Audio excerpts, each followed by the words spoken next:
It is my absolute pleasure to introduce someone who I have known for years as a fellow superintendent, as a doctoral student, as just an all-around good person who cares about his community and his district. I went through the Windsor Central Schools with our staff and was just stunned at some of the things that were taking place there.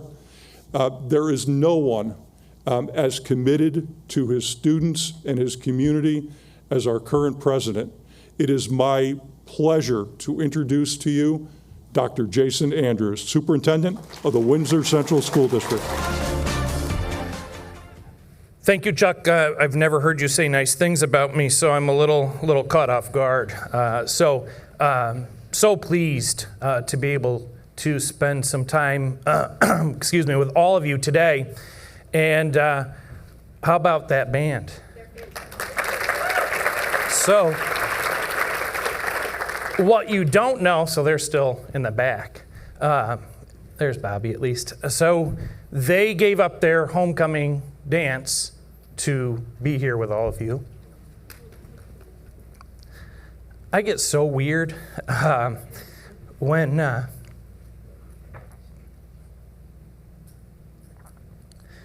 in thinking about our kids.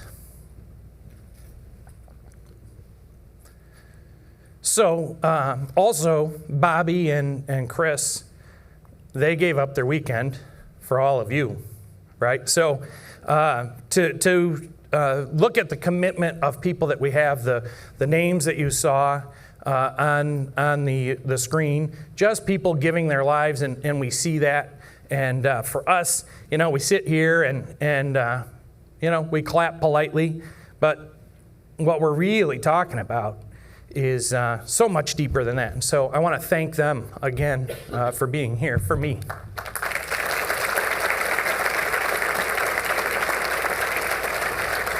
So what this really speaks to is the fact that the work we're doing is hard work, right? This is not easily done. And when we think about what we're here to do and to think about,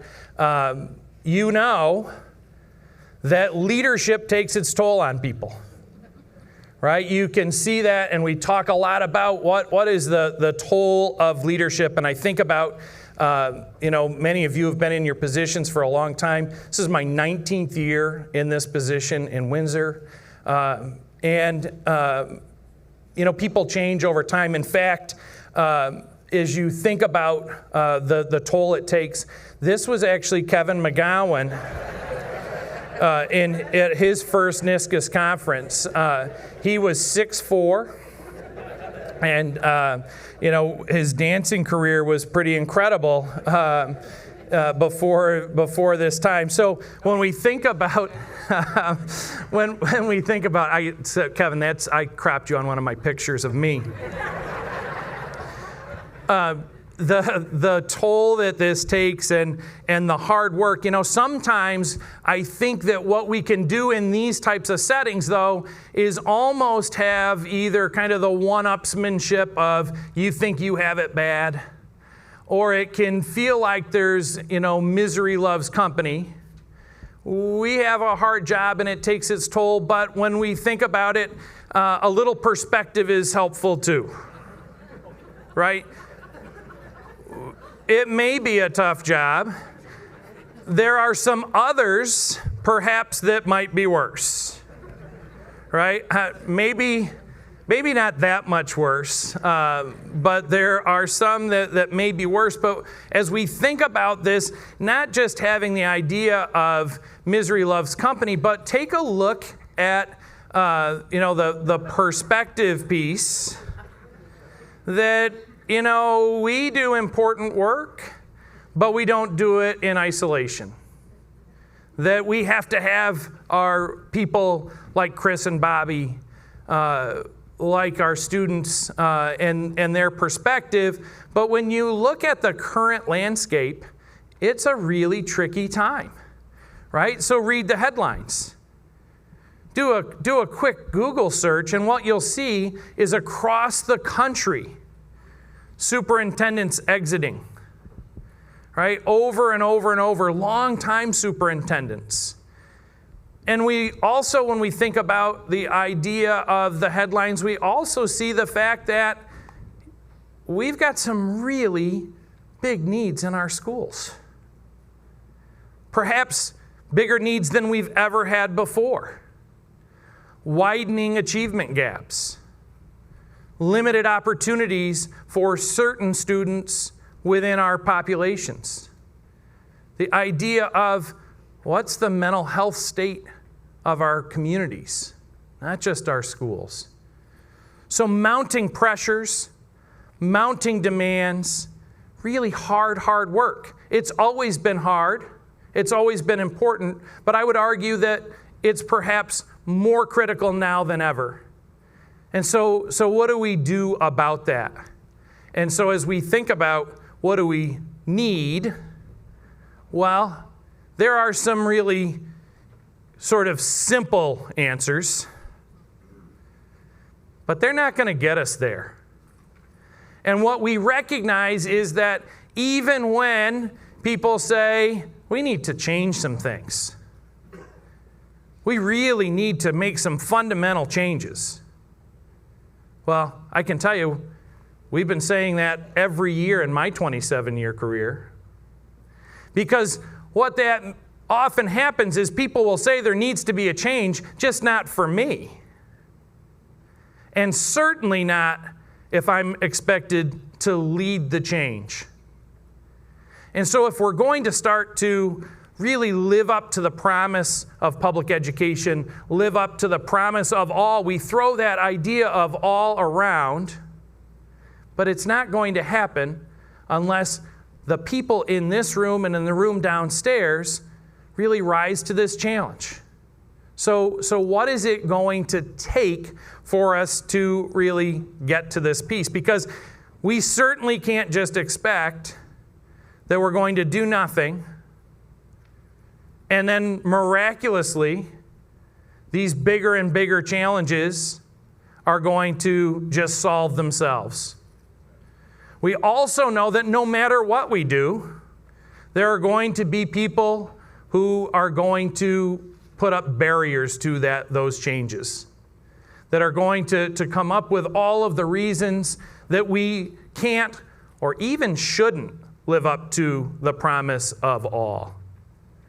You hear that again in the media all the time, in these divided communities across our country, divided communities across our state, that we're in conflict with, in trying to lead in ways that will reduce those discrepancies between where we say we want to be and where we actually are. And so what is it that we're going to do with that is we need to lead. We can't just wait. We need to have that strong leadership, right? What we need is your leadership. Everybody in this room, superintendents and cabinet members, we've got school board members here, we need your leadership. We can't wait for, somebody ought to do something about that. We really need to step up, and what we need to do is be like Buffalo. So of course it would figure, I'm a lifelong Bills fan, and that this would conflict with the Bills game. As I said earlier, I don't think the overflow room is a problem. Lots of people are having a very nice time down on Caroline Street watching the Bills game. But I've been a Bills fan my whole life, and actually last year I had this great opportunity to meet Jim Kelly at a Buffalo Bills game. It was an amazing experience. But the Buffalo piece, there's actually a great story about Buffalo, not the Buffalo Bills, but the bison. And so as we think about that idea of a bison, we're living in this storm, in this really stormy, uneasy time. And so there's a lesson that we can learn, certainly, from the buffalo. And so let me share this short video with you about what we can learn from our friends, the buffaloes, the bison.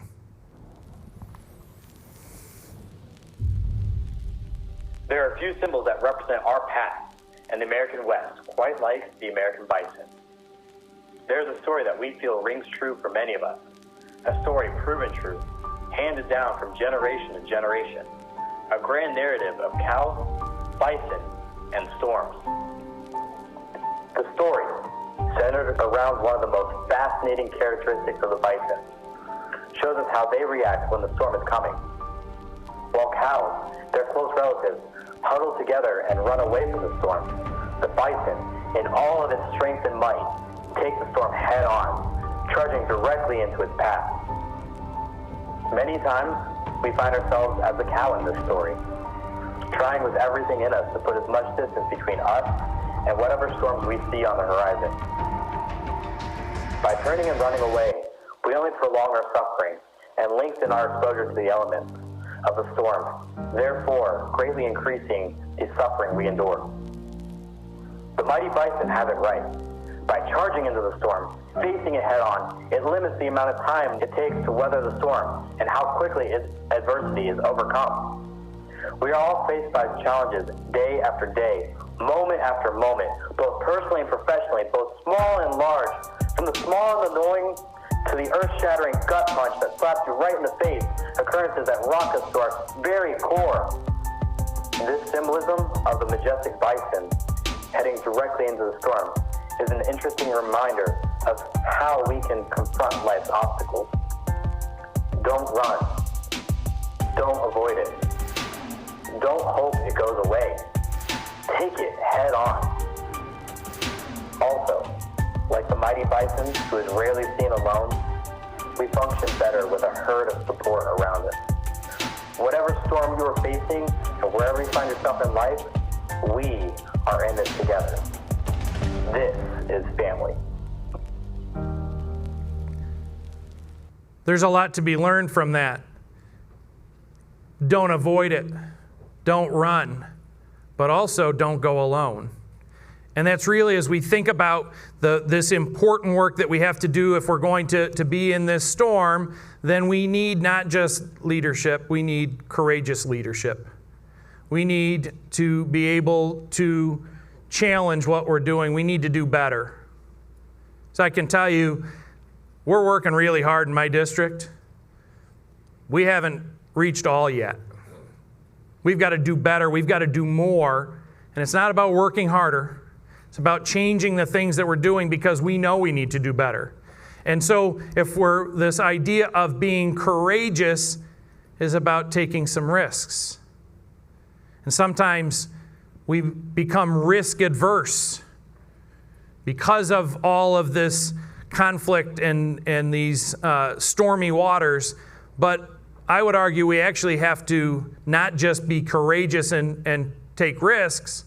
We actually need to go beyond that and this idea of being audacious.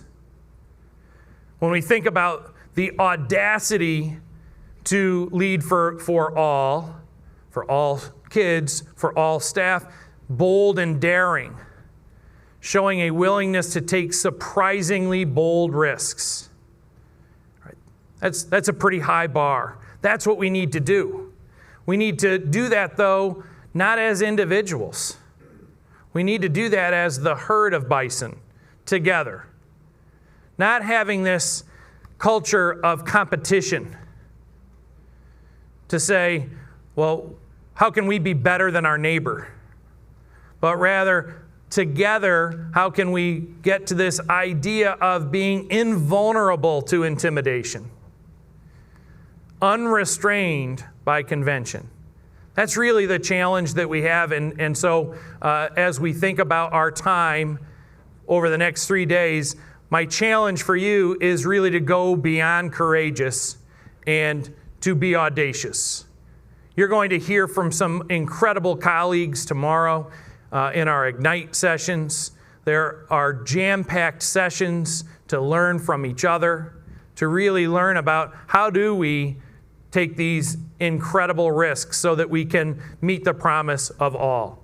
And so I invite you and challenge you as we work together for these next 3 days to go beyond courageous and be audacious so that we can lead for all students in New York State.